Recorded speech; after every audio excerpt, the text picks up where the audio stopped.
Actually, the truth is, hey,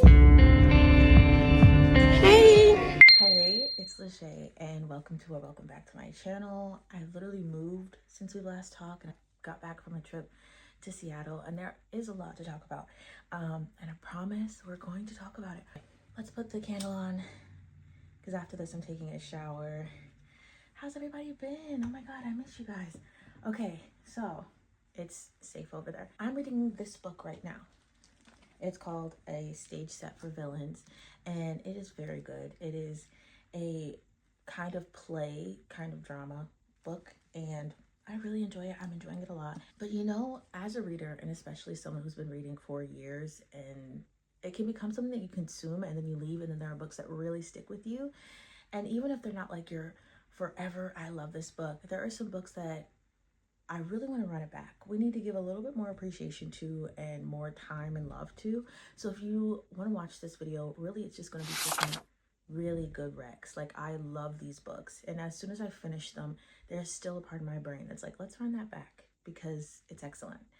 Let's get into the video. Just preface and say there are going to be 6 books total, and I felt that that was right because we're in the 6th month of the year, and 3 will be series and 3 will be standalone. The first book that I'd like to talk about is Broken Earth Trilogy by N.K. Jemisin, and I have this book which I was reading, but I'm pausing right now.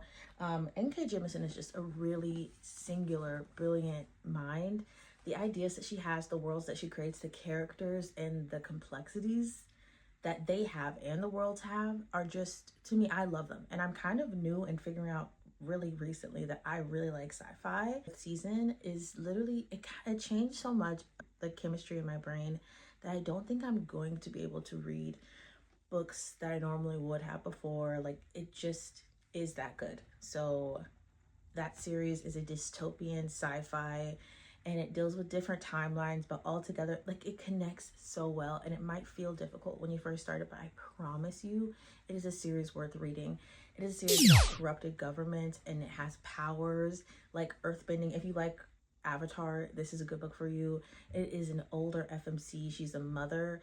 I just love it so much, and I feel like I will not be moving on. I got it from the library. I'm a very big library reader, but that is something I'm always going to want to run back. 5th season, the Broken Earth trilogy by her is absolutely, if you want something that is just written well, adventurous, dark, dystopian, but yet there's this kernel of hope, and there are these connections that people have, and they're all a little bit broken and bad. And I don't know that I felt great at the end, which doesn't feel like a sale of the book, but I promise it's like one of my favorite series of all time.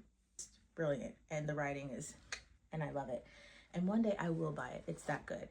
The next series that we're going to talk about is Emily Wilde Encyclopedia of Fairies. I don't think that's not what the series is called, but that is the first book of the series. It's just cozy, adventurous. It's sort of like a Brothers Grimm, but not too dark. But basically we're following this scholar. This is her other book that I haven't started yet, but it's gonna get read because I just happen to love the way that Heather Fawcett writes. But Emily Wilde's Encyclopedia of Fairies is just, it's so cozy. Book 1, I liked it. I kept reading it. I went this like slow pace, and I found I loved this scholar who loved fairies and was a professor at a college in which like the study of fairies is important. But she's going to this town to deal with a fairy problem, and this is not the fairies that we know and love. They're the ones that trick humans and steal babies, and she has her dog. So this is a book like if you love a character who has their pet with them the whole time. I love Shadow, and it's basically, there are 3 books that are out, and she just announced that there will be 3 more books. Like, I couldn't be happier. It's become a book that I have to run it back. Like, I finished it, I thought that's cute, and I didn't even really need to read the other ones, but then I just missed the kind of dry humor in this book series. I missed Emily, I missed Wendell and Shadow, and there's a world and a community that is built in such a kind of like short but also natural way, and the fairies and the sprites that we deal with are so funny and creepy as well, and we go on this quests in the books that I just really enjoy. So I think if you read these series, you will feel the need to like, we have to go back. And they're really good book recs, so you should give them a go.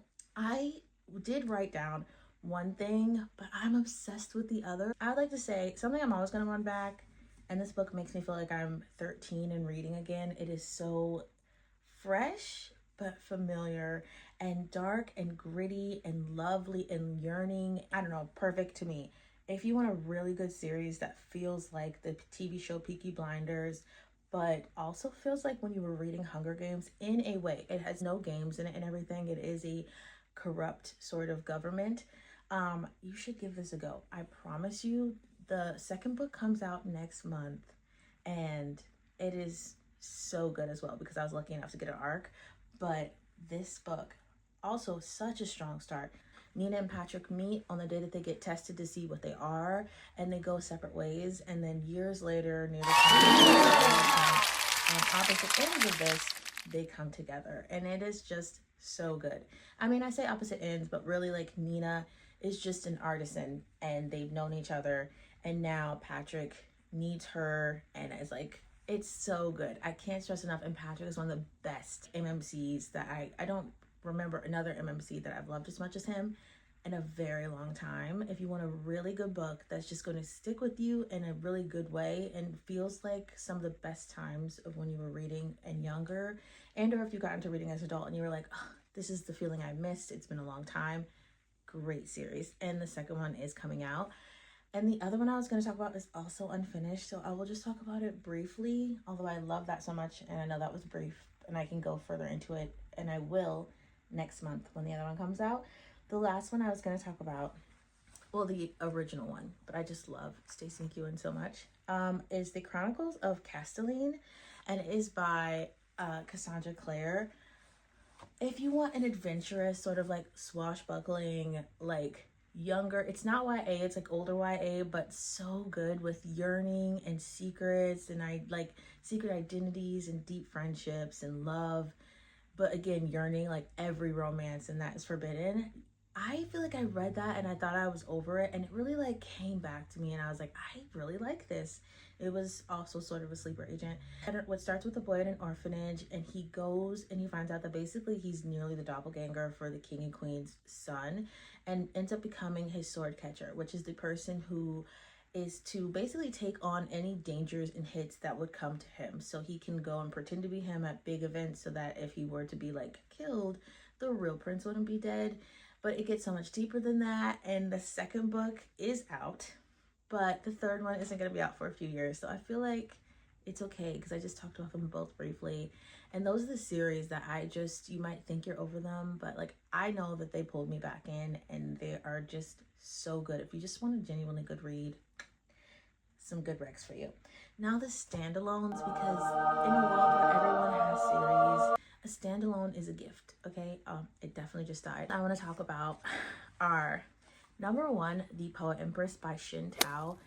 This book, and I say this a lot, but it's only recently because I've kind of further discovered the exact kind of books that I really enjoy and the kind of reading that I'm doing now, which is different from like 5 years ago. So The Poet Empress by Xin Tao is a debut novel, and it follows Wei, who is a poor country girl and basically goes to like the city one day and finds out that the prince is looking for a concubine. So the town pulls together all their resources, and eventually Wei ends up getting to be the concubine of a very cruel prince. And this isn't, I do want to say, like, definitely look into the trigger warnings, but I will say this is like dark. This is not the book where you're gonna be like, oh, he's like mean, but it gets good, right? He is very cruel. It does not get better, not really. And basically it is finding your power in ways that you can where you are, because she's literally a concubine. And it finds her grit. She learns how to read. There's so much beauty into this. It is about brotherhood and dynasties and cruelty and love, and how sometimes the best way to destroy your enemy is to find love for them. And there is magic in this, and I just love it so much. I think I didn't really know what it was going to be about, and I prefer that. So sometimes I feel when I'm giving recommendations, I might feel like I'm being not cagey, but like not giving you too much.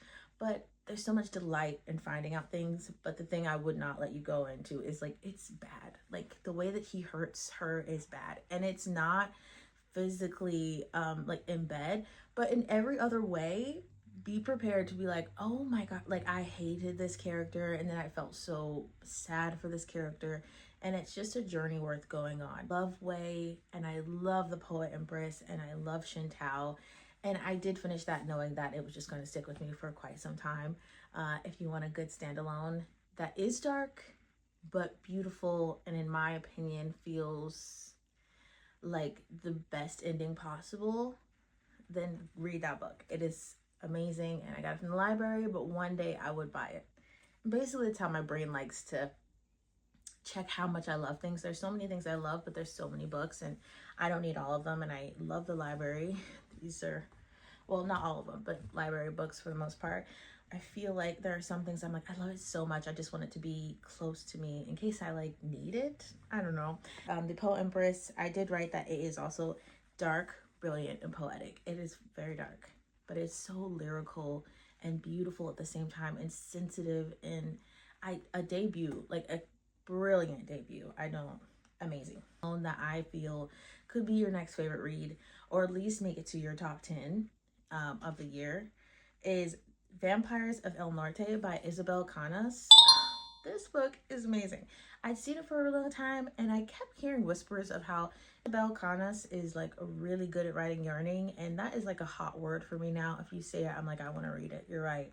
And it is a story about loving the earth that you're on, and also, okay, there's like a lot of moving parts going on here. So we're following Nina, who is like the daughter of a ranchero. Like he owns the ranch, and we're set in like 1700s Mexico, and there have recently been people coming and asking for their land, and like, so it's about loving your home and this sort of bone deep loyalty to the things that are theirs.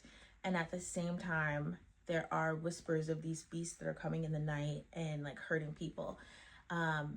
And at the same time with all of this, we have Nina and Nestor. And Nina and Nestor are best friends. Nestor, he works for her father, and they've been friends since they were very little. And when it starts at the beginning of the book, they're like innocent, but just coming out of being like very young. So there are people who are starting to think it's inappropriate for them to be friends, but they understand each other in a way that they're for each other.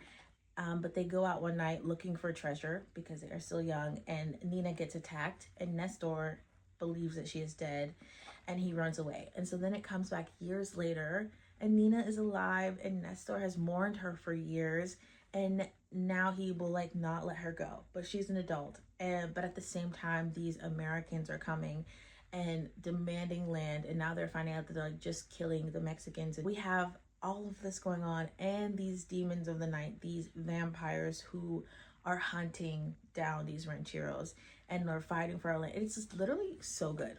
And also, if you do care about romance, it's that the yearning is insane, and I love them. And they both lost each other, but in different ways. Nina thinks she's been left, and Nestor thought she was dead. And it's so good and poignant and dark and also lyrical, and I enjoyed it so much. If you just want a good book, that's for you.